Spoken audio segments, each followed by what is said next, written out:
तो यहाँ पे अर्जुन भगवान से सवाल पूछ रहे हैं कि हे प्रभु, आपने अभी बताया है कि हमें आपका स्मरण करना चाहिए, तो फिर मैं आपका स्मरण कैसे कर सकता हूँ? अभी अर्जुन युद्ध करने वाले हैं और युद्ध में तो पूरा ध्यान रणभूमि में लगता है, कैसे कौन आक्रमण करने वाला है, कैसे उसका प्रतिकार करना है। तो ऐसी परिस्थिति में मैं आपका स्मरण कैसे कर सकता हूँ, ये सवाल है। और अभी इसका जवाब भगवान बड़े दिलचस्प पद्धति से थे। मैं इसको अभी एक ब्लैक बोर्ड के समान इस्तेमाल करूँगा। जो विभूति जो है वो भूत मतलब अस्तित्व, भूत मतलब भूत प्रेत भूत नहीं है, वो भूत का मतलब है अस्तित्व, और वी मतलब विशेष, जो विशेष अस्तित्व है, कोई जो विशेष चीज़ें हैं। अभी गीता बताती है कि हमारा जो मन है, हमारा जो अस्तित्व है, 3 स्तर पे होता है।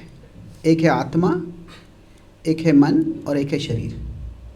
तो हम जब एक दूसरे को देखते हैं तो हम एक दूसरे के शरीर को देख रहे हैं, पर इस शरीर के परे हमारा मन है और मन के परे हमारी आत्मा है। तो अभी जो मन में विचार आते हैं, वो विचार आते हैं, इच्छाएं आती है, भावनाएं आती हैं, ये सब 2 जगहों से आती है। एक है जो बाहर से हम देखते हैं उससे आते हैं, इसको हम कह सकते हैं परसेप्शंस। जो हम देख रहे हैं उससे, अभी आप यहाँ पे देख रहे हैं, मैं कुछ बात कर रहा हूँ, तो इससे आपके मन में कुछ विचार आएंगे।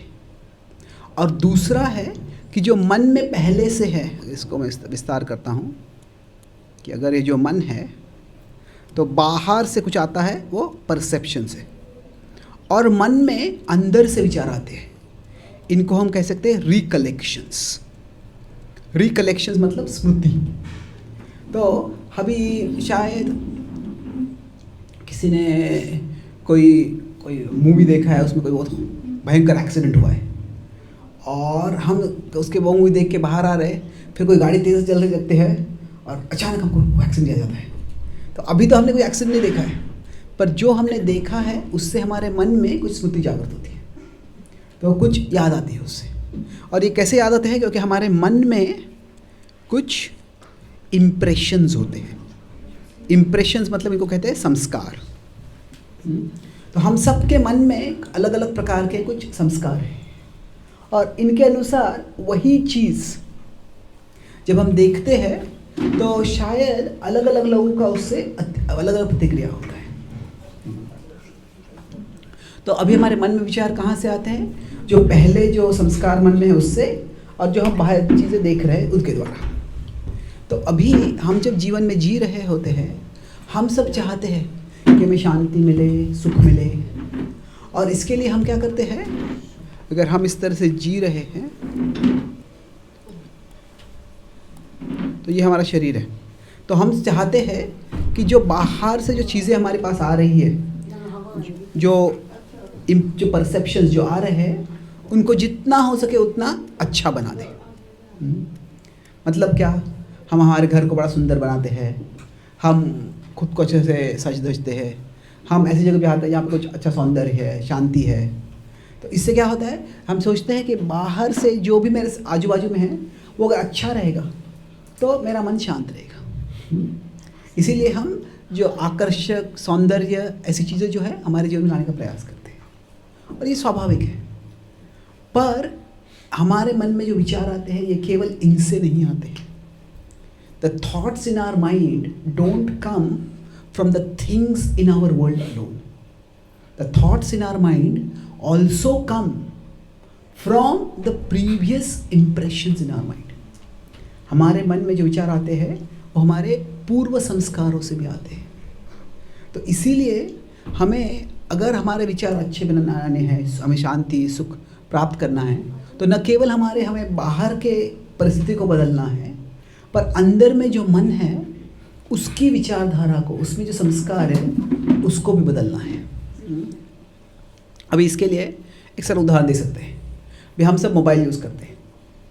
अभी मान लीजिए कोई मोबाइल पे किसी ने कोई वेबसाइट पे गए हैं, वो वेबसाइट का नाम है bollywood.com।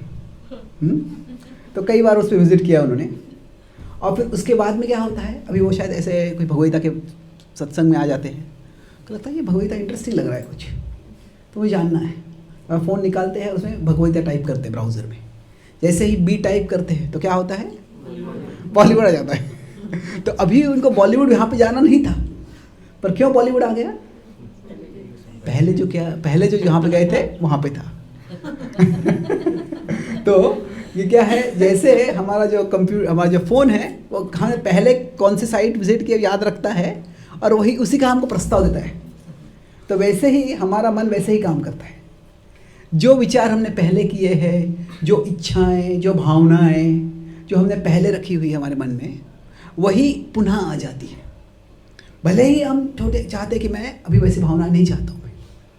मान लीजिए हमारा कोई मित्र है, हमारा कोई भाई बहन है, कोई हमारे समान का व्यक्ति है, उसको कुछ यश मिल गया है, तो उसको यश मिल गया है तो हमें थोड़ा ईर्ष्या होता है।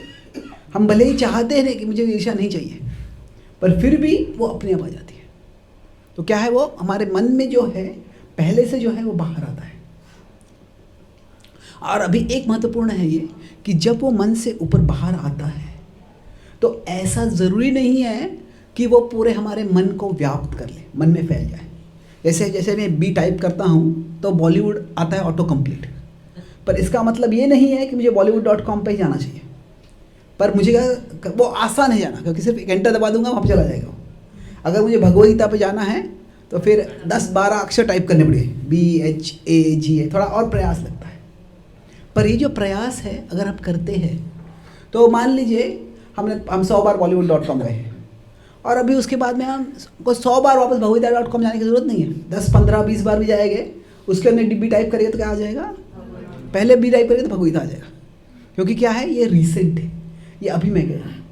तो हमारा मन भी वैसे ही है। कोई बुरी दिशा में हमारा मन जा रहा है तो वो बार बार जा रहा है, तो किसी को देखते तो क्रोध आता है, किसी को देखते तो अलग अलग नकारात्मक भावनाएं आती है। पर हम सोचते मुझे ऐसा विचार नहीं करना है, मुझे भगवान का स्मरण करना है, मुझे भगवान का चिंतन करना है, मुझे सकारात्मक विचार रखने हैं। तो उसको पहले प्रयास करना पड़ता है। पर अगर हम वो प्रयास करते हैं तो फिर धीरे धीरे क्या होता है, उसी प्रकार के संस्कार मन में हो जाते हैं। और जब वो संस्कार हो जाते हैं मन में, उसके बाद में उसी प्रकार के विचार आते हैं। तो इस तरह से जो मन को परिवर्तन करना होता है तो उसमें पहले प्रयास लगता है। इसको भगवान कहते हैं गीता के 18वें अध्याय में कि जो पहले है इसमें थोड़ा जहर जैसे होता है और उसके बाद में ये अमृत है। तो ये 1837 भगवद गीता में यत्तद् अग्रे विषमिव परिणामे अमृतोपमम्। तो पहले ये मन एक दिशा में जा रहा है, उसको उस दिशा में नहीं जाने देना है। मान लीजिए कुछ हमको ऐसा लग रहा है गलत हो रहा है तो हमारा मन चिंता में लग जाता है, अरे ये हो जाएगा, वो हो जाएगा, वो हो जाएगा, हो जाएगा। अभी एक तरह से वो मन स्वाभाविक उस दिशा में चला जाता है, पर हमको बोला उस दिशा में नहीं जाना है उसको। तो फिर क्या करना पड़ेगा उसके लिए, उसको न जाने के लिए हमें तभी प्रयास करना पड़ेगा। शायद ध्यानपूर्वक थोड़ा ज़बरदस्ती करके हमको शायद भगवान के नाम में जब मन लगाना है, भगवान का स्मरण करना है, कुछ प्रार्थना करनी है, कुछ उससे ज़्यादा सकारात्मक विचार करना है। जब वो करते हैं हम तो उसमें प्रयास लगता है। तो ये प्रयास जो है ये एक तरह से जहर के समान है। जहर जब हम पीते हैं तो जहर स्वादिष्ट नहीं होता है, पर उससे इस जहर के बाद अमृत आता है। तो भगवान कहते हैं कि ये पहले आपको प्रयास करना ज़रूरी है। तो उसी तरह से हम जगत में जी रहे हैं। तो जगत में अभी अर्जुन पूछ रहे हैं कि मैं आपका स्मरण कैसे कर सकता हूँ, मुझे इतनी सारी चीज़ें दुनिया में दिखती है और वो सब आकर्षक है, और उनका आकर्षण इस तरह से कि उसके द्वारा मैं आपका स्मरण नहीं होता है मुझे। तो भगवान इस अध्याय में बताते हैं कि इस जगत में जो भी आकर्षक चीज़ है उन सब का आकर्षण मुझसे आता है। यद्यत विभूति मत्सत्वम श्रीमद ऊर्जितमेव तत्तद एवावगच्छत्वम मम तेजो अंश संभव। कि अभी कोई बहुत बुद्धिमान व्यक्ति है तो उनकी जो बुद्धि है वो भगवान की उन पे आशीर्वाद है। कोई का किसी का बहुत सौंदर्य है, वो भगवान का आशीर्वाद है। किसी के पास बहुत धन है, वो भी भगवान का आशीर्वाद है। किसी के पास बहुत शक्ति है, वो भी भगवान का आशीर्वाद है। तो अगर हम देखेंगे इस दुनिया में अलग अलग चीज़ें हमें आकर्षित करती हैं। तो जो भी चीज़ हमें आकर्षित करती है वो अब ऐसे नहीं कहना कि अरे ये तो माया है, मुझे से आकर्षित नहीं होना है। एक तरह से वो देख सकते हैं, पर दूसरा है ठीक है ये आकर्षक चीज़ है, पर यह आकर्षण आया कहाँ से है, ये वास्तव में भगवान से आया है। अगर ये चीज़ इतनी आकर्षक है तो भगवान जो इस चीज़ के स्रोत है वो कितने आकर्षक होंगे। तो इसको एक उदाहरण से हम समझ सकते हैं कि मान लीजिए एक विशाल सागर है और इस सागर से ऐसा एक पथ है और यहाँ पे सागर से कुछ बूंदें गिरी है, कुछ बूंदें यहाँ पे है, कुछ बूंदें यहाँ पे, इस तरह से अलग जगह पे बूंदें हैं। तो क्या है, अभी सब जो जल पानी की बूंदें हैं वो सागर से आई है। पर अगर मान लीजिए मैं यहाँ पे हूँ, तो मैं अगर यहाँ पे हूँ तो अभी ये भी बूंद सागर से आई है, ये भी बूंद सागर से ही आई है। पर अगर मैं इस बूंद के पीछे जाऊँगा तो मैं सागर से दूर चला जाऊँगा। मैं अगर इस बूंद की ओर जाऊँगा तो सागर के पास चला जाऊँगा। और अगर इस बूंद तक रुकूंगा नहीं, मैं आगे बढ़ते रहूँगा तो मैं सागर तक पहुँच जाऊँगा। तो भगवान क्या कहते हैं, उसी तरह से जैसे सब चीज़, सारा जो यहाँ पे जो जल है वो जल की बूंदें सब सागर से आई है। All the drops of water come from the ocean, but all the drops of the water won't take us to the ocean. तो इस दुनिया में जो भी आकर्षक चीज़ है वो सब भगवान से ही आती है। पर इसका मतलब नहीं उन चीज़ों से आकर्षित होने से हम भगवान की ओर जाएंगे। जब रामायण में पहली बार हनुमान रावण को देखता है, ऐसी दूसरी बार, पहली बार तो हनुमान जब रात को लंका में पहुंचता है तो फिर वो रावण के ग्रह में जाता है, वहाँ पे सीता को ढूंढ रहा होता है। तभी रावण को सोया हुआ देखता है और तभी रावण सोया हुआ है, उसके पीछे उसके सारी रानियाँ और इधर उधर है। तो तभी रावण को ज़्यादा ध्यान नहीं देता है। पर अगले दिन जब वो अशोक वाटिका को पूरा रावण के लिए शोक वाटिका बना देता है वहाँ पे उसके बाद में इंद्रजीत उसको गिरफ्तार करता है, लेके आता है। तो तभी हनुमान जब रावण को राज सिंहासन पर विराजमान देखता है तो पहला विचार हनुमान के मन में आता है, ये कितना शक्तिशाली प्रभावशाली व्यक्ति है, काश ये भगवान का भक्त होता, काश इसमें दैवी प्रवृत्ति होती। तो अगर दैवी प्रवृत्ति होती इसमें तो ये विश्व का कितना कल्याण कर पाता। तो मतलब पहले हनुमान ने क्या देखा कि उसमें जो उसकी जो विभूति, उसमें जो विशेष शक्तियाँ थी वो देखी उसने। पर तुरंत उसने देखा कि दुर्भाग्य ये है कि ये जो चीज़ें हैं ये रावण दुरुपयोग कर रहा है, और दुरुपयोग कर रहा है इसीलिए वह भगवान से दूर जा रहा है। तो ये विभूति मतलब उसका इंग्लिश में कहते हैं स्पेशल एग्जिस्टेंस। विभूति इज एग्जिस्टेंस, भूति इज एग्जिस्टेंस, भूत मतलब अस्तित्व, वी मतलब विशेष, तो विशेष अस्तित्व। इसका मतलब क्या है कि अगर हम दुनिया में देख रहे शायद 10-15 लोग हैं ऐसे, अनेक लोग हैं और उनमें से एक व्यक्ति विशेष है। अभी विशेष हो सकता है, उस शक्ति में हो सकता है, सौंदर्य में हो सकता है, धन में हो सकता है, बुद्धि में हो सकता है, किसी भी चीज़ में विशेष है। तो क्या होता है, उसकी ओर ध्यान अगर हम यहाँ पे देख रहे हैं तो साधारण रूप से हमारा ध्यान उस व्यक्ति की ओर जाएगा जिसमें कुछ विशेष है। तो अभी उनकी जो विशेषता हम देखते हैं, भगवान कहते हैं वो विशेषता की ओर ध्यान जाना स्वाभाविक है। पर अगर हम विशेषता को देख के अगर ये याद रखते हैं कि इस व्यक्ति की विशेषता भगवान से आ रही है, तो फिर क्या होगा, उससे हमारा भगवान का स्मरण बढ़ेगा। अगर सिर्फ ये देखेगा कि हम ये तो इस व्यक्ति की विशेषता है, शायद मुझ में ये विशेषता नहीं है, तो हमको लगेगा कि क्या है, अरे ये मुझसे अच्छा है, या उसमें कोई विशेषता नहीं है तो इसको कोई ध्यान देने की ज़रूरत ही नहीं है, ये नगण्य व्यक्ति है। तो ये जो है भगवान कहते हैं अर्जुन अभी तुम युद्ध करने वाले हो, और युद्ध में रणभूमि में तुम अनेक योद्धाओं को देखोगे। तो अभी योद्धाओं को देखो, कोई बड़ा धनुर्विद्या में प्रवीण है, कोई गदा युद्ध में प्रवीण है, कोई अलग अलग प्रतिभाओं में प्रवीण है। तो जैसे तुम ऐसे योद्धाओं को देखोगे तो तुम स्मरण करो कि इन सब योद्धाओं की शक्ति जो है, जो क्षमता है, वो मुझसे आ रही है। और इस तरह से अगर आप स्मरण करोगे तो क्या होगा, इसके द्वारा तुम युद्ध करते समय भी मेरा स्मरण कर सकते हो। तो हम हमारे परिवार में हो गए, हमारे इलाके में हो गए, हमारे समाज में हो गए, हमारे प्रोफेशन में हो गए, हम सब देखिए कोई ना कोई किसी के पास कोई विभूति हो सकती है, कोई किसी से स्पेशल है। तो उनकी जो विशेषता है वो देख के हमें भगवान का स्मरण करना है कि ये भगवान से आई है। अभी ये भगवान से आई है मतलब ऐसे ज़रूरी नहीं है कि वह भगवान की ओर हमें ले जाएगी। अभी कई व्यक्तियों की वाणी बहुत मधुर होती है, अच्छा गाते हैं, पर कुछ लोग होते हैं वो अपनी वाणी का इस्तेमाल करके कुछ अच्छा गीत गाते हैं, भगवान का कीर्तन करते हैं, और कुछ अपनी वाणी का इस्तेमाल करके कुछ शायद अश्लील गीत गाते हैं वो, तो लोगों में जो वासनाएं बढ़ाते हैं।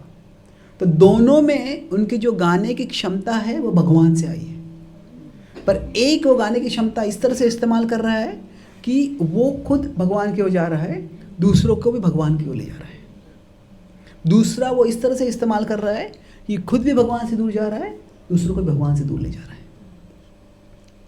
तो इसलिए भगवान कहते हैं कि हम जब उनको भगवान का स्मरण करना है, तो इसका मतलब ये नहीं है कि हम सिर्फ घर में हमारे मंदिर में बैठे और कीर्तन करें या पूजा करें। हाँ, वो ज़रूरी है, पर उसके साथ साथ हम दुनिया में जब कार्य कर रहे होते हैं तभी भी हम हर जगह में जो भी हमारा मन को आकर्षित करता है उसका भगवान से संबंध जोड़ने का प्रयास करें। और जब ऐसे करेंगे तो क्या उसके द्वारा हमें भगवान से, दुनिया के कारण हम भगवान से दूर नहीं जाएंगे, हम भगवान का स्मरण कर सकते हैं दुनिया में रहते हुए, दुनिया में कार्य करते हुए भी। अभी यह जो है, जो मैं पहले बता रहा था कि मैंने पहले बताया कि हमारा मन कैसे कार्य करता है। मन में कुछ संस्कार होते हैं और जो हम बाहर से देखते हैं उसके द्वारा ही, ऐसे नहीं कि हमारे मन में विचार आते हैं, बाहर से जो देखते हैं और जो अंदर से विचार आते हैं, अंदर में जो संस्कार है, दोनों के एक कॉम्बिनेशन, दोनों के मेल से हमारे मन में भावनाएं जागृत होती हैं। तो अभी जो भक्ति है, भक्ति मतलब क्या है कि हम भगवान का स्मरण करें। और भगवान का स्मरण क्यों करें? क्योंकि भगवान का स्मरण करने से हमारा मन शांत रहता है, हमारा हृदय संतुष्ट हो जाता है। तो अगर भगवान का स्मरण करना है तो दो चीज़ें हैं। अभी वही मैं पहले देख रहा था, अभी जैसे पहले बताया था कि ये आत्मा, मन और शरीर है। और अभी बाहर में मैं कुछ आकर्षक व्यक्ति को देखता हूँ, कोई बहुत ही बड़ी कार, बड़ी इमारत, कोई बड़ी आकर्षक चीज़ को देखता हूँ, तो साधारणतः हमारा ध्यान उधर जाएगा। अभी जब इसके किसी चीज़ का ध्यान जाएगा तो उस चीज़ का हम विचार करेंगे। अभी जब उस चीज़ का विचार करेंगे तो उसके बाद में जब हमें मन विचार आएगा, क्या विचार आएगा? अरे इसके व्यक्ति का इतना बड़ा घर है, मेरा इतना बड़ा घर नहीं है, ये इसके पास ये है, मेरे पास ये नहीं है। वे तुलनात्मक विचार क्यों आते हैं? सिर्फ वो देखने से नहीं आते हैं, वो तुलनात्मक प्रवृत्ति हमारे मन में होती है। मान लीजिए अभी इस कार्यक्रम के पास कोई प्रसाद है, मानना ज़रूरी नहीं प्रसाद है इसके बाद में पर मान लीजिए ऐसा है कि एक विशेष प्रकार का प्रसाद है कि हर एक को अलग अलग स्वीट मिलने वाला है। हर एक के प्लेट में, किसी के प्लेट में गुलाब जामुन है, किसी के प्लेट में मालपुआ, किसी के प्लेट में बर्फ़ी है, किसी के प्लेट में सोन पापड़ी है। हर एक की प्लेट में कुछ अलग अलग है। और अभी हमारे प्लेट में स्वादिष्ट स्वीट है, पर हम देखते हैं अरे इसके प्लेट में क्या है, उसके प्लेट में क्या है, उसके प्लेट में क्या है। तो फिर क्या होता है, हमारे प्लेट में जो है वो स्वादिष्ट होगा तो भी उसका स्वाद नहीं लगेगा तो कई बार हमारी परिस्थिति ऐसे हो जाती है कि हम सबको भगवान के कुछ आशीर्वाद है, हम सबके जीवन में कुछ अच्छा है, पर जब तुलना करने की भावना होती है हमारे मन में तो क्या होता है, जो दूसरे के पास, इसके पास ये है, इसके पास ये है, इसके पास ये है, देखते हैं तो हमारे पास जो है उसका स्वाद, उसका आनंद हम ले ही नहीं पाते हैं। तो इसीलिए जब हम जब तू जो अभी तक जो कुछ बताया मैं उसको एक तरह से एक तरह समराइज करने का प्रयास करूँगा कि भक्ति मतलब क्या है, कृष्ण भावना मतलब क्या है कि when we look at the world, Krishna becomes our reference point, we don't remain our reference point. मतलब मैं किसी को देखता हूँ, अरे ये व्यक्ति मुझसे अच्छा धनवान है, ये व्यक्ति ज़्यादा स्मार्ट है, ये व्यक्ति मुझसे ज़्यादा है, तो we become the reference point. तो जब मैं रेफरेंस पॉइंट हो जाता हूँ तो मैं सबको मुझसे तुलना कर रहा हूँ, और फिर कुछ लोग मुझसे अच्छे हो गए, कुछ लोग मुझसे अच्छे नहीं हो गए। See we all can be happy, but we want to be happier than others, and that is impossible. कि हम सब सुखी हो जाते, सुखी हो सकते हैं, पर हम चाहते हैं कि मैं दूसरों से ज़्यादा सुखी हूँ, और जब चाहता हूँ कि दूसरों से ज़्यादा सुखी हूँ, वह लगभग नामुमकिन है। क्योंकि मैं कितना इस व्यक्ति से ज़्यादा सुखी हो जाऊँगा, पर शायद नहीं लगता वो व्यक्ति मुझसे ज़्यादा सुखी है, वो व्यक्ति मुझसे ज़्यादा सुखी है, और फिर क्या सुखी है। तो हम खुद से तुलना करना ये एक तरह से स्वाभाविक है, पर just because it is natural does not mean it is desirable. ये स्वाभाविक एक तरह से, पर ये स्वाभाविक है। जैसे अभी एक तरह से बी डालने से Bollywood.com अपने आप आ जाता है, पर वो ज़रूरी नहीं अच्छा है वो। तो वैसे ही जो हमारे लिए भी स्वाभाविक है, खुद के रेफरेंस से तुलना करके फिर कार्य करना, ज़रूरी नहीं है कि वैसे ही करना चाहिए, वैसे ही होना चाहिए। तो जब हम भक्ति करते हैं, वो केवल एक ऐसे नहीं है कि थोड़ी पूजा पाठ कर लो, थोड़ा सत्संग कर लो, और फिर आगे जैसे हम वैसे जी रहे हैं वैसे जीते रहो। नहीं, जब हम करते हैं तो क्या है, जब हम भक्ति करते हैं तो भक्ति के द्वारा क्या होता है कि हमारे, मैं मन को थोड़ा बता दिखा रहा हूँ, जो मन में जो हमारे जो इम्प्रेशंस में पैदा होता है, जो संस्कार हैं वो बदल जाते हैं। भक्ति करने से क्या होते हैं, नए संस्कार आते हैं। जब हम कीर्तन करते हैं, कथा करते हैं, जप करते हैं, तो उससे जो संस्कार है, ये हमारा जो रेफरेंस पॉइंट है वो बदल जाता है। और अगर ये नहीं बदला है तो वास्तव में हम जो भक्ति कर रहे हैं वो केवल एक रीति रिवाज के समान है। अच्छा एक तरह से, पर उससे ज़्यादा ट्रांसफॉर्मेशन, ज़्यादा परिवर्तन नहीं होने वाला है। जब हम भक्ति करते हैं मतलब क्या, हर चीज़ में हम देखते हैं हमारा भगवान जो है वो हमारे रेफरेंस पॉइंट जाते हैं। ठीक है, इस व्यक्ति के पास मुझसे कुछ ज़्यादा है, पर भगवान की कृपा से भगवान ने उनको ये दिया है, भगवान की कृपा से उन्होंने मुझे दिया है। तो हम देखते हैं कि our happiness depends not on what we have, but on what we do with what we have. मेरा जो जीवन में आनंद है वो मेरे पास क्या क्या है उस पर इतना निर्भर नहीं है कि मेरे पास क्या है, उसके हाथ में क्या कर रहा हूँ। जो मेरे पास है, ठीक है, उनके पास कोई और स्वीट है, मेरे पास कोई और स्वीट है, पर जो मेरा स्वीट है अगर मैं खा रहा हूँ उससे स्वाद मुझे भी मिल रहा है, पर मेरे पास जो स्वीट है उसके बारे में सोच ही नहीं रहा हूँ, मैं उसके पास क्या है सोच रहा हूँ। और शायद वो मेरे स्वीट की ओर देख रहा, सोच रहा है इसका स्वीट मुझसे अच्छा है, तो फिर वो भी वो स्वीट खा रहा है, उनको भी वो खुशी नहीं मिल रही, मुझे भी खुशी नहीं मिल रही। तो इसीलिए ये हम भक्ति करते हैं तो उससे हमारा रेफरेंस पॉइंट मिल जाता है। तो इस दुनिया में जो भी हमें आकर्षित करता है उसको हम भगवान की विभूति के रूप में देखने का प्रयास करते हैं कि भगवान के आशीर्वाद से आया है, और वो उस व्यक्ति को भी सुख नहीं प्रदान करेगा अगर वो भगवान का स्मरण नहीं करेगा। अगर मैं वो चीज़ को देख के भगवान का स्मरण करता हूँ तो मुझे उससे सुख प्राप्त हो सकता है, और अगर भगवान का स्मरण नहीं होगा तो किसी को भी थोड़ा सा सुख मिल सकता है, पर उसके बाद में उसी चीज़ से है बाद में क्लेश हो जाएगा, चिंता आ जाएगी, और फिर उदास और दुखी हो जाएगा व्यक्ति। तो यही एक महाभारत के प्रसंग के साथ मैं इसको ये इलस्ट्रेट करूँगा।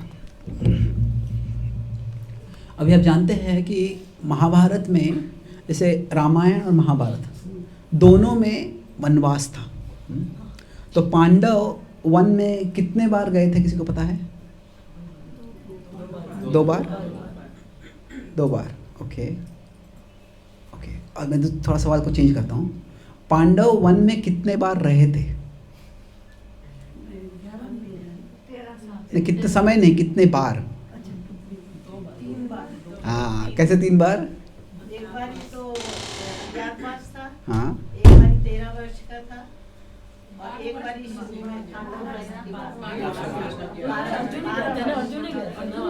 12 वर्ष और 1 वर्ष और एक बार। ओके। देखो बात सही है। देखो कैसे है, अगर हम पांडव के जन्म के जीवन के बारे में देखते हैं तो पांडव का जन्म कहाँ हुआ? हाँ, इसलिए मैं सवाल दूसरा बोला था कि कितने बार वन में गए और कितने बार वन में रहे वे। तो जिसके जन्म के बाद भी वो वन में ही रह रहे थे। फिर उसके बाद में जब वो उनके पिताजी की मृत्यु हो गई तो वे हस्तिनापुर में आ गए। तो तभी उनको पता चला कि ये राजमहलों में जंगल से ज़्यादा खतरनाक जानवर होते हैं। और राजमहल में ही कोई उनको जहर देने का प्रयास कर रहा था, कोई को जिंदा जला के मारने का प्रयास कर रहा था।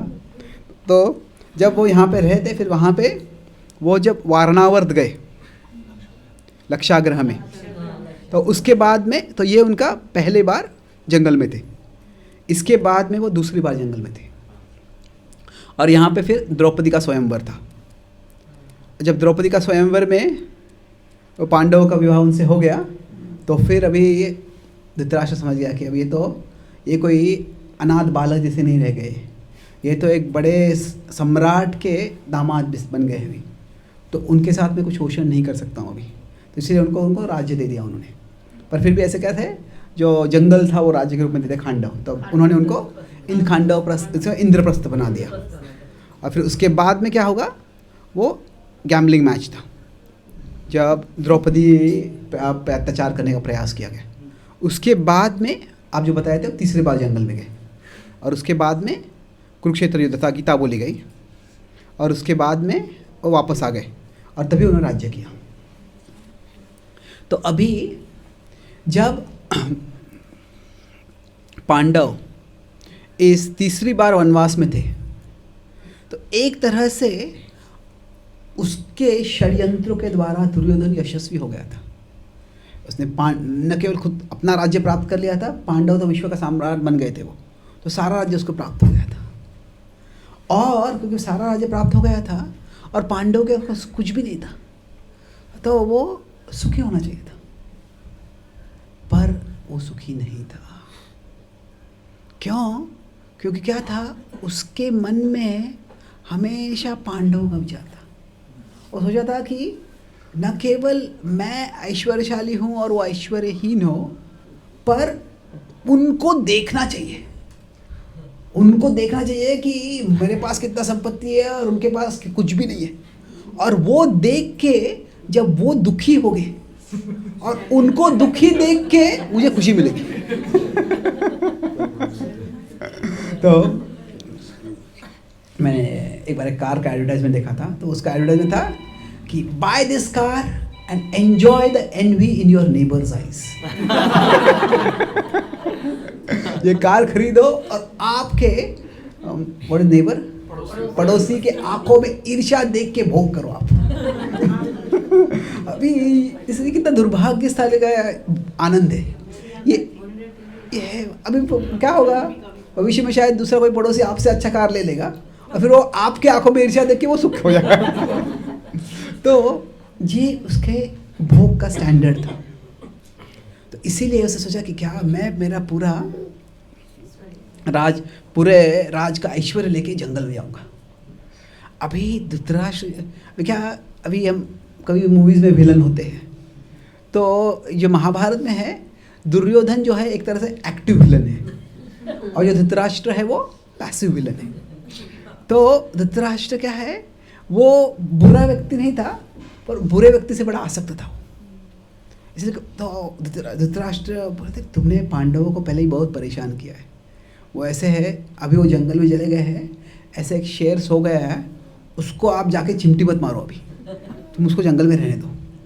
तो धृतराष्ट्र ने दुर्योधन को पहले इजाज़त नहीं दी। तो तभी बोला कि दुर्योधन बोला कि जाना तो है ही। तो शकुनी से बात की, शकुनी ने कहा कि तुम कहो कि वहाँ पे कुछ शेफर्ड जो चरवा समझो, तो काउहर्ड है वो, तो भेड़ चढ़ाते हैं। तो वैसे उनकी एक कम्युनिटी है और वो हमारे ही राज्य को राज्य को हमें ट्रिब्यूट देते हैं, हमारे राज्य के ही अधीन है। तो उनसे हमारे राज्य कोई मिलने नहीं गया है, तो मैं उनको मिलने जाना चाहता हूँ। तो धृतराष्ट्र ने बताया कि उसके पास ही पांडव रह रहे, तुम वहाँ पर नहीं जाने वाले हो ना? नहीं नहीं बिल्कुल मैं वहाँ पे जाने वाला नहीं हूँ। तो वहाँ पे गया और सीधा जो उसने बोला था उसकी बजाय मत करो वही किया उसने। और जब वो वहाँ पे गया सीधा पांडव के वहाँ पे गया और वहाँ पे अपना सारा ऐश्वर्य दिखाने लग गया। पर क्या होता है जब व्यक्ति ये सोचता है कि मुझे मेरा ऐश्वर्य दिखाने से दूसरे सारे मेरे, अभी एक है कि मैं ऐश्वर्य दिखाऊंगा और दूसरे मेरी सराहना करेंगे, उससे ठीक है, उससे एक तरह से सुख है वो। पर यह है मेरा ऐश्वर्य देख के दूसरों में ईर्ष्या होगी तो इससे सुख मिलेगा। ये तो उससे भी पहला जो स्तर है उसमें क्या है, हम दूसरों पे निर्भर है। ऐसे नहीं कि मेरे पास अच्छा घर है, अच्छी कार है, अच्छे कपड़े इसलिए मैं सुखी हूँ, नहीं, मेरे अच्छे कपड़े हैं फिर कोई और देख रहा है उसकी सराहना कर रहा है तभी मैं सुख है। कभी कभी अच्छे नए कपड़े पहनते हैं और बाहर जाते हैं कोई देखता है, कोई नोटिस नहीं करता है। हमको लगा तुम अंधे हो गए क्या, दिखता नहीं क्या तुमको क्या हो गया तुमको। तो क्या है इसमें हम we are dependent on externals for our happiness. हम बाह्य चीज़ों पे निर्भर है हमारे सुख के लिए। पर वो भी ठीक है, दूसरों से सराहना अपेक्षा करना एक ठीक है, पर दूसरों में ईर्ष्या जागृत करना ये उससे और एक तरह से बुरी चीज़ है, उससे बदतर चीज़ है वो। तो जब दुर्योधन इस तरह से गया तो तभी क्या हो गया कि ये महाभारत में बार बार दिखता है कि जब भी जो भी योजना दुर्योधन बनाता है वो खुद के सुख के लिए, पांडव के दुख के लिए, पहले वो यशस्वी होती है पर उसके बाद में उससे उसको और ही परेशानी होती है। भगवान कहते हैं जो क्षणिक सुख प्राप्त करने का प्रयास करते हैं, जो काम, क्रोध, लोभ, मोह, मद, मात्सर्य, इनके द्वारा भी कुछ सुख मिलता है। वो जो सुख प्राप्त करने का प्रयास करते हैं वो क्या है, यत्तद् अग्रे अमृतोपमम परिणामे विषमिव। वो भगवान कहते हैं कि ये सुख अलग प्रकार का है, पहले इसमें अमृत है, नेक्टर है, पर उसके बाद में लंबा जहर है उसके बाद में। तो पहले अच्छा लगता है, पहले कोई बहुत भोग करता है, कोई व्यक्ति अभी ईर्ष्या में है, लोभ में है, क्रोध में है। क्रोध में अगर हमसे कोई कमज़ोर व्यक्ति है और फिर उससे हम जो भी मन में आए बोल देते हैं, क्योंकि वो हमसे कमज़ोर है तो कुछ नहीं कर सकता है। तो हमको लगता है मैं इतनी शक्ति दिखा रहा हूँ, तो हमको लगता है मैं इतना शक्तिशाली हूँ। पर उसके बाद में अगर हमें कुछ विवेक बुद्धि तो हमें पश्चाताप होता है, मैं ऐसे क्यों बोला, या फिर लोगों को पता चलता है कि आपने ऐसे वचन बोले, ऐसे कार्य किए, तो हमारी बदनामी हो जाती है। फिर लोग हम पे विश्वास नहीं करते हैं, लोग सोचते हैं कि ये इसमें ये व्यक्ति ऐसा है, ये हॉट हेडेड है, इस पर भरोसा नहीं कर सकते, जिम्मेदार नहीं है। तो उसके बाद में हमारे पास जो जहर आ जाता है उसका। तो वैसे ही दुर्योधन जब कुछ अपनी योजनाएं बना लेता है तो उससे पहले अमृत लगता है, मेरी सारी योजना यशस्वी हो गई, वो पांडव से सारा संपत्ति, उनका राज्य मुझे मिल गया और पांडव भी चले गए। पर उसके बाद में क्या था, वो जब ये कर रहा था तो इसके द्वारा उसके मन में जो ईर्ष्या थी, उसके मन में जो लोभ था, वो और बढ़ रहा था। और उसके कारण जब ईर्ष्या लोभ बढ़ रहा था तो पांडव की संपत्ति उसके पास आ गई, पर फिर भी पांडव की संपत्ति उसके पास आ गई पर उसके मन की ईर्ष्या अभी तक चली नहीं गई थी। इसीलिए अभी भी पांडवों के बारे में विचार कर रहा था। और जंगल में चला गया तो वहाँ पे कुछ गंधर्व आ गए थे और वो गंधर्व वहाँ पे जल क्रीड़ा कर रहे थे। और दुर्योधन ने कहा कि ये मेरा राज्य है, तुम चले जाओ यहाँ से, मुझे यहाँ पे जल क्रीड़ा करनी। तो गंधर्व हंसने लग गए, बोले कि तो हम तो गंधर्व है, हम मानवों के आज्ञा पालन नहीं करते। बोले तुम भले मानव के आज्ञा पालन नहीं कर रहे हो, मैं मानव नहीं हूँ, मैं नरदेव हूँ, मैं राजा हूँ यहाँ पे, तुम मेरे आदेश पालन करना ही पड़ेगा तुमको। तो वो हंसने लगे। और एक, तुम जानते नहीं हो गंधर्व की शक्ति क्या है। उन्होंने कहा तुम जानते नहीं हो मेरी शक्ति क्या है। तो दुर्योधन ने अपने सैनिकों को बोला आक्रमण करो इस पर। अभी क्या, ये जो अहंकार जब होता है किसी व्यक्ति में तो क्या होता है कि वो कई बार वो अपनी क्षमता को ओवर एस्टिमेट कर लेता है। तो उसने जब इस तरह से देखा तो आक्रमण कर दिया। जो गंधर्व थे काफ़ी शक्तिशाली थे, उन्होंने सबका प्रतिकार कर लिया। तो भी उसके साथ दुशासन था, उसके साथ कर्ण था, उसका शकुनी थी, वो भी शायद युद्ध करने लग गए। पर क्या है, ये तो गंधर्व हमारे शत्रु नहीं है, ये देवताओं के स्तर पे है। वो जब देखा कि वो बहुत शक्तिशाली है, वो अरे क्यों इनसे झगड़ा करना है, वो थोड़े घायल हो गए, वो सब वहाँ से घायल होके पीछे पीछे हट गए। पर दुर्योधन का अहंकार था, इसीलिए क्या वो बिल्कुल पीछे नहीं हटा, मैं युद्ध करूँगा ही। कुछ कुछ लोग ऐसे होते हैं कि वो एक तरह से चाहते हैं कि कोई झगड़ा हो जाए। Some people are almost itching to pick a fight, उनको कोई कारण चाहिए झगड़ा करने के लिए। वो तो दुर्योधन ऐसे था, तो इसीलिए बाकी सब उसके साथ चले गए, वो अकेला रह गया वहाँ पे। और अकेला तो उसमें अहंकार था, he had arrogance but he didn't have ability. क्षमता, उसमें अहंकार था पर शक्ति नहीं थी। तो तभी वो गिरफ्तार हो गए, उसको बंदी बना लिया जब इन्होंने, गंधर्वों ने। और तभी उसका एक सैनिक जो था, अभी जो क्या था, वो पांडवों के पास में थे, एक नदी थी, तो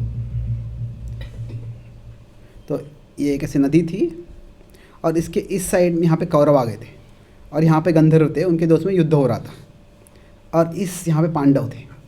तो क्या हुआ, उसका एक सैनिक यहाँ पे चला गया, और उसने जाके पांडव को कहा कि युधिष्ठिर से कहा कि ये जो कौरव को दुर्योधन को गिरफ्तार कर लिया है गंधर्वों ने, तो कृपया मदद कीजिए। तो तभी युधिष्ठिर यज्ञ के लिए बैठे थे, उसके बाजू भाई उसके पांडव बैठे थे। तो सबसे पहले भीम बोला कि मुझे तो लग रहा था सारे देवों ने हमारा त्याग कर दिया है, पर ऐसा लगता है अभी भी कुछ देव हमारे लिए अच्छे कार्य कर रहे हैं। तो जो हम पहले हम 10 साल के बाद करते थे, वो शायद उन्हें अभी कर दिया है, अच्छा हो गया कहते। तो तभी अभी युधिष्ठिर जो था कि अभी कैसे होता है कि युधिष्ठिर ये 5 पांडवों में सबसे बड़ा भाई था। तो एक तरह से क्योंकि पिता नहीं थे, वो पिता के भूमिका में होता था। तो अभी भीम उससे कुछ साल छोटा था, पर फिर भी जब भीम कोई ऐसे बचपनी हरकत करता था, तो तभी तुरंत युधिष्ठिर कभी कभी भीम को अपने भाई के रूप में बुलाते थे, और कभी बालक के रूप में बुलाते थे। जब भी युधिष्ठिर भीम को बालक बोलते थे, भीम को बहुत गुस्सा आता, मैं बालक नहीं हूँ। तो पहले युधिष्ठिर ने भीम को समझाने का, हे बालक, शायद दुनिया के लिए वो 100 हो गए, हम 5 हो गए। हम में जब मतभेद होते तो वो 100 हो गए, हम 5 हो गए, पर वास्तव में हम सब एक ही वंश के हैं। तो दुनिया के लिए हम 105 हैं। तो अगर कोई दूसरा हम पे आक्रमण करता है, तो हमें उनका सामना करना चाहिए, एक दूसरे की मदद करनी चाहिए। तो भीम ने तुरंत प्रतिकार किया। उन्होंने कहा हमारी मदद की, उन्होंने तो हमारा पूरा नुकसान ही किया है, क्यों हम उनकी मदद करें। तो अभी युधिष्ठिर भी राजा था, युधिष्ठिर भी एक्सपर्ट था। युधिष्ठिर जानते थे कि किसी को सही कार्य करवाना है, तो सबसे उत्तम क्या है, सही कार्य सही कारण के लिए करना। अच्छा कार्य करना और अच्छे कारण के लिए करना। पर अगर किसी को कोई अच्छे कारण से मानता नहीं है, कि किसी को कहते आप दान दे दो, क्यों, उससे लोगों का कल्याण होगा। पर उससे अगर दान देना, वो सोचते नहीं है आप दान दे दो, आपका यहाँ पे मंदिर पे नाम आ जाएगा, हाँ ठीक है दे दो। तो वो भी अच्छा ही है, वो उसमें अच्छा ही है, जो अच्छा कार्य तो कर रहे। तो उसी तरह से क्या है कि जब जब युधिष्ठिर ने देखा कि भीम मान नहीं रहा है, उसने कहा कि हे भीम, आज जिसको तुम शत्रु मानते हो, वो तुम्हारी कृपा पे निर्भर है। तो वो तुम्हारी कृपा पे निर्भर होना, तुम्हारी कृपा के बिना उसकी कोई राहत होगी नहीं। तो उस पे कृपा करके, उसको बेबस अवस्था में देख के, उसको उस बेबसी से राहत देने से ज़्यादा तुम्हारी शक्ति का प्रदर्शन तुम और क्या कर सकते हो। तो हाँ, ये बात सही है, चलो। तो कभी कभी क्या होता है, जो सही कार्य सही कारण से नहीं कर रहा है, शायद गलत कारण क्यों ना हो, उससे भी सही कार्य करें। कि हमारा बालक है, बच्चा है, कोई पढ़ाई करना अच्छा है, क्योंकि उससे हमारा भविष्य अच्छा हो जाएगा। पर अगर वो भविष्य क्या है, कौन परवाह करता है उसकी। ठीक है, तुम पढ़ाई करो, तुम अच्छे मार्क्स लाओगे तो तुमको मैं खिलौना दे दूंगा मैं, ठीक है, वो अच्छा है, मतलब किसी न किसी से अच्छा कार्य करे। तो फिर वहाँ से तो भीम और अर्जुन जाते हैं, और पहले भीम और अर्जुन वो गंधर्व अंगर पर उनसे बात करते हैं, पर वो बोलते हैं कि सुनने को तैयार नहीं होता है। फिर अर्जुन उससे युद्ध करते हैं, उसको लगभग हरा देता है। और तभी अंगरपण कहता है वास्तव में मैं तुम्हारे लिए कार्य कर रहा था। और अभी क्या होता है, वो दुर्योधन सब कुछ सुन रहा है। पहले ये देखता है कि मैं गिरफ्तार हो गया, उसके बाद में पांडव आ गए उसको बचाने के लिए, इससे उसका अपमान और ज़्यादा है। पर उसके बाद में वो गंधर्व बताते हैं कि हमको यहाँ पे इंद्र ने भेजा था और इंद्र जानता था कि दुर्योधन यहाँ पे आया है तुम्हारा अपमान करने के लिए। तो अभी क्या होता है, हम किसी कुछ बुरा कार्य करना चाहते हैं और वो जो हमारा बुरा मोस्ट पीपल, जो अधिकांश लोग बुरा कार्य करना चाहते हैं पर दुनिया को दिखाना चाहते हैं मैं बुरा कार्य कर रहा हूँ। मतलब ये ऐसे हो गया कि मैं बुरा करना चाहता हूँ पर दिखाना चाहता हूँ कि मैं अच्छा व्यक्ति हूँ। पर यहाँ पे क्या होता है, दुर्योधन के सामने ही उसको बताते हैं, गंधर्व बताते हैं कि ये दुर्योधन सब तुमको नीचा दिखा के तुमको और दुखी करना चाहता था और उसी के योजना में व्यत्यय डालने के लिए इंद्र ने हमको यहाँ भेजा था। तो अभी जब ये सुनता है वो, तो दुर्योधन पूरा ऐसे आत्मग्लानि में बच जाता है। तो आत्मग्लानि से भर जाता है। पर ये आत्मग्लानि इसलिए नहीं कि मैंने कुछ बुरा किया, मैं बुरा करते हुए पकड़ा गया।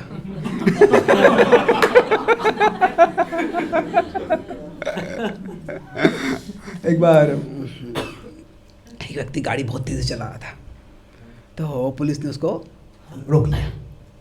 तो पुलिस ने, तुमने इस स्पीड लिमिट देखा नहीं क्या? ये 80 का स्पीड लिमिट था, वो 120 पे जा रहा था। मतलब मैंने स्पीड लिमिट देखा, बस आपको देखा नहीं मैंने।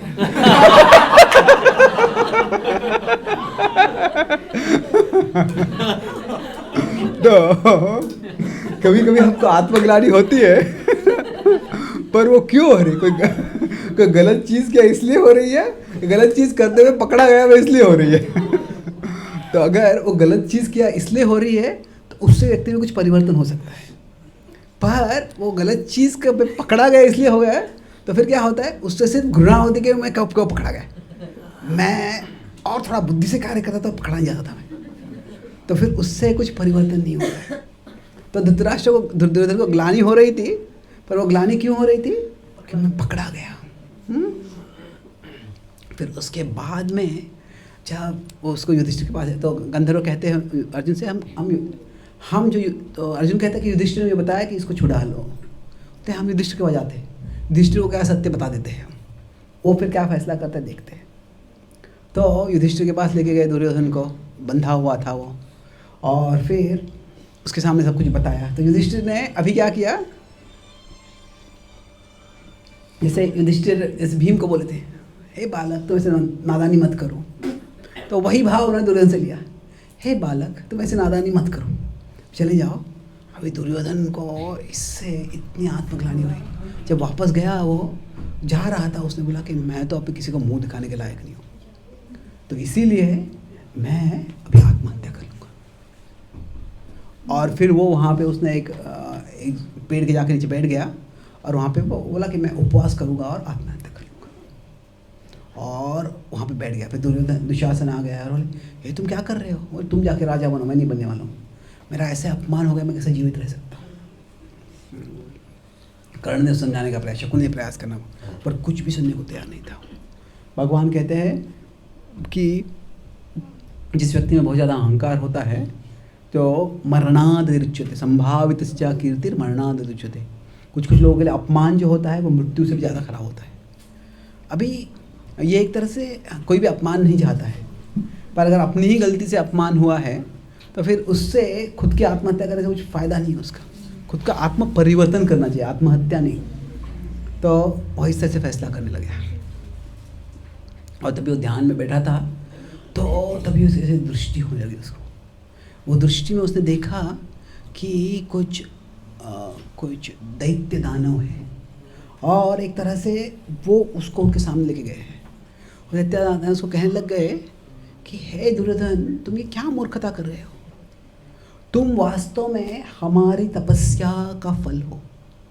हमने बहुत सी तपस्या की है और उसके द्वारा तुम पृथ्वी पर जन्म हुआ है तुम्हारा, और तुम्हारे द्वारा हम अपनी योजना पूरी, हम एक बड़ी योजना पूरी करने वाले हैं। हमारी तपस्याओं का फल ये होगा कि तुम बड़े शक्तिशाली बन जाओगे और तुम भीम को हरा दोगे, और कर्ण जो है वो अर्जुन को हरा देगा। और जब युद्ध का समय आएगा तो भीष्म और द्रोण उनके मन को हम प्रभाव करेंगे, और उस प्रभाव करके वो सारी नैतिकता भूल जाएंगे और घमासान युद्ध करेंगे और वो पांडवों को की सेना को हरा देंगे। तो तुम हमारी योजना से तुम विश्व के राजा बन जाओगे, तुम क्यों इस तरह से हताश हो रहे हो? तो जब दुर्योधन ने ये सुना तो उसने आके बोले, अच्छा ये गंधे इतने दानव मेरे लिए मदद करने वाले हैं। तो फिर वो उठ गया और तुरंत उसके तो उसने सोचा कि ये किसी को बताऊंगा नहीं। मैं सोचा कि दुशासन कर रहा हूँ, वो बाहर रुके हुए थे, विचार करते क्या करना है अभी, और दुर्योधन वहाँ से आ गया। तो अच्छा दुर्योधन आप आ गए, बोले तुम्हारे वचनों ने मुझे प्रभाव कर दिया और वो चला गया। तो अभी यहाँ पे क्या हो गया है कि ये दैत्य दानव जो थे वास्तव में उनकी योजना थी कि वो पृथ्वी पर राज्य करना चाहते थे। तो वो भी शक्ति ही थी, पर वो उनकी जो शक्ति थी वो भी एक विभूति ही है। पर वो विभूति कैसे है? वो दैवी विभूति नहीं है, आसुरी विभूति है। जैसे सागर की कुछ बूंद है, वो भगवान के पास, वो सागर के बूंद सागर के पास ले जाते हैं, कुछ सागर के बूंद सागर से दूर ले जाते हैं। तो ये जो शक्ति दुर्योधन को लग रही थी कि मुझे दैत्य दानवों से मिलेगी, पर वो शक्ति क्या है थी, उसको भगवान से दूर ले जा रही थी। उन्होंने उसको जो आश्वासन दिया था वो वास्तव में गलत आश्वासन था। तो उसको शक्ति थी और उसको कुछ और शक्ति भी मिलने वाली थी, पर उस शक्ति से वास्तव में कुछ सकारात्मक परिणाम नहीं हुआ, एक नकारात्मक परिणाम ही हुआ। तो हम सबके जीवन में कभी कभी कुछ ऐसे लोग आते हैं, इससे मैं अंत करूँगा ये पूरी, ऐसे कुछ हमारे जीवन में लोग आते हैं कि हमको लगता है कि ये व्यक्ति बड़ा शक्तिशाली है और ये व्यक्ति मेरी मदद करने वाला है, पर अगर वास्तव में वो व्यक्ति का अगर चरित्र अच्छा नहीं है तो व्यक्ति शायद वो हमारी मदद नहीं करने वाला है, हमारी मदद का बहाना करके वो हमारा शोषण करेगा और हमें वो दूसरे गलत मार्ग पे ले जाएगा। तो हमको लगता है कि इसकी बात सुन के ये तो इतना शक्तिशाली है, इतना धनवान है, इतना बुद्धिमान है, इतना ये है, इतना वो है, उसकी बात सुन लूँगा तो मैं और शक्तिशाली बन जाऊँगा, मेरा ये अच्छा हो जाएगा, वो अच्छा हो जाएगा। पर वास्तव में वो व्यक्ति के पास कितनी शक्ति है वो इतना महत्वपूर्ण नहीं है, इतना कि उस व्यक्ति का चरित्र क्या है।